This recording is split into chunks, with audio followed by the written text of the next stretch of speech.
Ever feel like you're uh, trying to walk the line, you know, trying to live by your values in a world that, well, sometimes seems to be playing by a whole different rule book? Oh, absolutely. Yeah, it's like this classic dilemma, isn't it? How do we take these big ideals, the things we really believe in, and make them work in a world where power, let's face it, plays out in some pretty messy It's a ways? real head scratcher. Yeah. And it's exactly what we're diving into today. We've got these excerpts, really fascinating stuff on realism and idealism. Oh, interesting. And let me tell you, this isn't some dry, academic paper we're talking about.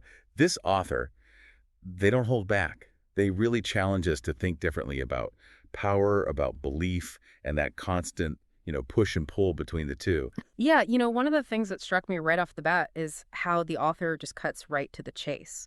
I mean, they basically come out and say that power in and of itself operates almost like a force of nature, like it exists completely separate from ideology, from any sort of moral framework. So they're saying ideology is almost like What? a, Smokescreen. yeah, almost like a veneer, a way to dress up raw power in a more, shall we say, palatable package. Okay, I'm with you so far. So how does this play out in the real world? Well, they use the example of the Soviet Union during World War II. Their argument is that when faced with this existential threat, the Soviets basically had to hit the pause button on their strict Marxist-Leninist ideology. Right. They needed to rally the nation around something else, something more unifying. So they leaned into patriotism, national identity, even, and this is where it gets really interesting, even tapping into some, well, let's just say old school conservative values, things that normally would have been anathema to their system. So they were willing to bend their own rules, at least temporarily, when it was politically expedient. Exactly. And the fascinating thing is, it worked. They won the war. But then, as soon as the threat was gone, bam, right back to rigid ideological orthodoxy. Wow. Yeah.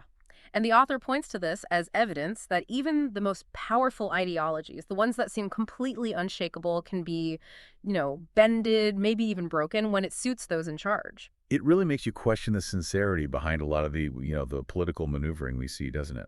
It really does. Like, were they ever really true believers, or was ideology just a tool to be picked up and put down as needed? It's a question worth pondering. It is. And it gets even more interesting because then the author fast forwards to the 1980s when, the whole Soviet system starts to unravel. Hmm. And their argument is that the ideology itself, it became stale. People just stopped believing in it. Hmm. And the whole thing just kind of, crumbled from within. It's like they're saying that even if you can use ideology to gain power, clinging to it too rigidly without adapting to changing circumstances, to the needs of the people you're governing well, that can be your downfall. It's like that old saying, adapt or die. Exactly. And then the author throws out this line that is just, well, let's just say it's classic. They say communism rots the man physically, and get this, while liberalism rots away the soul. Whoa. Let's talk about a bold statement.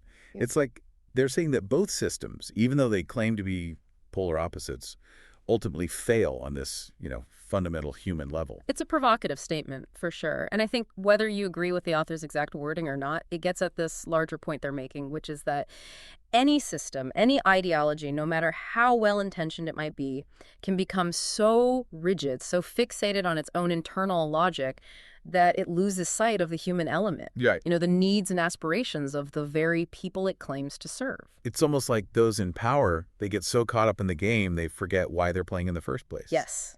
And that's a really dangerous place to be. It is. So, okay, let's say, for argument's sake, that we buy this idea, this notion that power really does operate by its own set of rules, Mm-hmm. that it's somehow separate from, morality or ideology. Where does that leave the individual, especially those of us who, we hold strong beliefs about how the world should be? How do we reconcile that? You're hitting on a tension that the author grapples with throughout their work, and they certainly don't shy away from it. In fact, they openly admit that their own personal beliefs are, and I'm quoting here, extreme. Extreme. And they're unapologetic about it. They argue that lukewarm, compromised belief is essentially meaningless. Like, you either fully commit to your ideals 100% or what's the point? Which is a powerful idea, I'll give them that, but it's also a bit daunting, isn't it? Like, are they saying we all need to be zealots for our beliefs? Well, they do seem to suggest that maybe, and this is a big maybe, that modern humans, us, we're just too degraded, to use their word, to actually live up to those really high Oh, ideals. wow. Right. It's like they see this gap, this chasm almost between the world as it is messy, compromised, often driven by self-interest, and the world as they believe it should be guided by principle, by some higher moral purpose. Yeah, and if we're being honest, most of us probably fall somewhere in between those two extremes. Probably. So where does that leave us? That Yeah. makes you wonder, if the gap between how things are and how they should be is that wide, how do we even begin to close it? Right. And at what point does holding on to those ideals, the ones we were just talking about, at what point does it become counterproductive? Like, are we clinging to something that's just not realistic? Is compromise always a bad thing?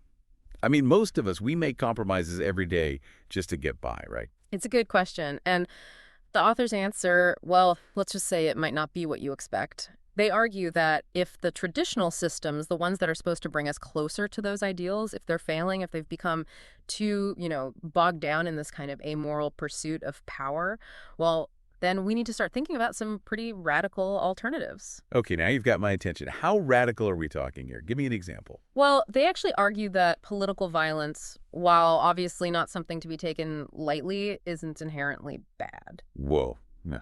They see it as a symptom, right? Like a sign that the system itself is already broken down.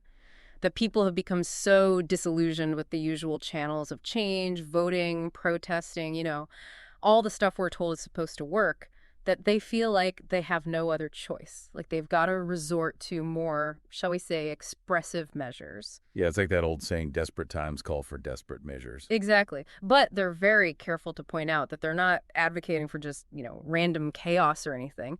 They draw a very clear distinction between violence that's used unjustly, for oppression or personal gain, and violence that's used as a last resort, like to restore order or to defend against, real tyranny. It's a fine line, though, isn't Yeah. it? Who gets to decide what's justified and what's not? Oh, absolutely. And they acknowledge that. It's a question that's been debated for centuries, and there are no easy answers. But then, just when you think they can't get any more controversial, they go on to argue for what they call a limited franchise. A limited franchise, you mean? Yeah, they don't think everyone should have the right to vote. Okay, I knew it. So who makes the cut? Who gets to decide who votes and who doesn't? Well, they believe that only those with, and this is a loaded term, but they say only those with a real stake in society should have a say in how it's run. So basically, if you don't own property, you're out of luck. Essentially. They argue that property owners are more likely to, to think long term, to be invested in the stability and prosperity of their communities. They have skin in the game, as they put it. It's an argument that's been used to justify a lot of, injustice over the years. I mean, historically, who hasn't had the right to own property? Women, minorities, people without means. Right, exactly. And it's a very slippery slope. It is. But I think what the author's really trying to get at here, and it's a provocative idea, to be sure, is this question of whether giving everyone an equal say, regardless of their stake in society, their knowledge, their experience, is truly the most, effective way to govern. It's a big question, for sure. And I'll admit, it's one I don't have a good answer to. It's like they're saying it's not enough to just be on the right side, You also have to have the strength, the strategy to actually make those ideals a reality. Exactly. And to drive that point home, they bring up another fascinating historical example, the Crusades. Oh, interesting. Yeah, because, we tend to think of the Crusades as this big clash of civilizations, right? Christianity versus Islam. Right. But the author argues that the outcome, in many ways, had less to do with religious zeal or, who had the better claim to the Holy Land, and more to do with the internal dynamics within the Christian factions themselves. You mean like they were their own worst enemy? Exactly. They were constantly battling amongst themselves, riddled with these internal conflicts and rivalries. And the author argues that this lack of unity, this inability to present a united front, well, it ultimately played a major role in their downfall. So even when they had the upper hand, at least in terms of, sheer military power, their own internal divisions held them back. Precisely. And it's interesting, they even go so far as to say that the current conflict in Ukraine, it's not just about geopolitics or, historical grievances. They argue that it's also deeply rooted in the spiritual realm. Okay, now that's a perspective you don't hear every day. How do they connect those dots? Well, they point to the 2018 split within the Orthodox Church, which created this major rift between the Russian and Ukrainian branches. And their argument is that this religious division, this schism, it's actually played a significant significant role in fueling the conflict, in creating this, this deeper sense of animosity and distrust. So it's like they're saying that you can't really separate these big, messy, real-world conflicts from the cultural and historical context that they're embedded in. Everything's connected. Right. And I think that's such an important point, especially today, because we tend to, we like to put things in neat little boxes, but the world is messy. It's complicated. It is. So, okay, we've been wrestling with some pretty big ideas here. Power, belief, how to navigate a world that doesn't always align with our values. But it feels like we're left with more questions than answers. What are we supposed to do with all of this? Yeah. Especially when it feels like, so much is out of our control. It's the question, isn't it? And you know what? I think that's okay. I think sometimes just asking the questions is a good first step. But you're right. The author does offer a kind of call to action. Okay, so what do we do? Well, it might not be as, shall we say, glamorous as leading a revolution or, toppling a corrupt regime. But they believe that real change starts on a much more personal level, with individual morality, with cultivating inner strength and integrity. They talk about the importance of building strong families and communities that embody the values you want to see reflected in the world. So it's less about trying to change the whole system and more about focusing on what you can control, which is essentially yourself and how you show up in the world. Exactly. It's about creating those, those pockets of resistance, those spaces where you can live by a different set of rules, even if the world around you isn't quite there yet. And they call this idea symphonia. Symphony, I've never heard that term before. It's not one you hear every day, that's for sure. But they describe it as this delicate balancing act. It's about constantly negotiating between the demands of the political realm, the realities of power, of compromise, of strategic thinking with your own inner compass, your own sense of morality and spirituality. So not abandoning your ideals, but also not letting them blind you to the realities of how the world actually works. Exactly. And they share this quote that I think really captures the essence of what they're getting at. It's from this guy, Dositheus of Jerusalem, and he said, "A pious emperor is an apostle of Jesus Christ." Oh, wow. Right. It's like they're saying that true leadership, true power, it's not just about holding a position or having authority over others. It's about embodying certain virtues, certain principles. And that's true whether you're, a head of state or just, a parent trying to raise good humans. That's a powerful thought. It is. And I think it's a good reminder that even in a world where power can often seem really, transactional, there's still a place for integrity, for compassion, for standing up for what you believe in, even if it's just in your own small corner of the world. Well, on that note, I think that's a good place to leave it for today.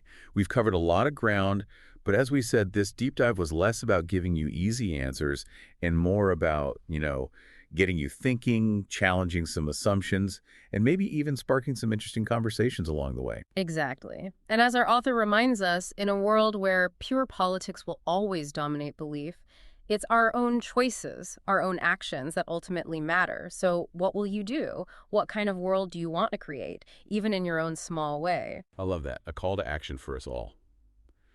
That's it for this deep dive. We'll be back next time with another thought-provoking conversation. Until then, keep those questions coming.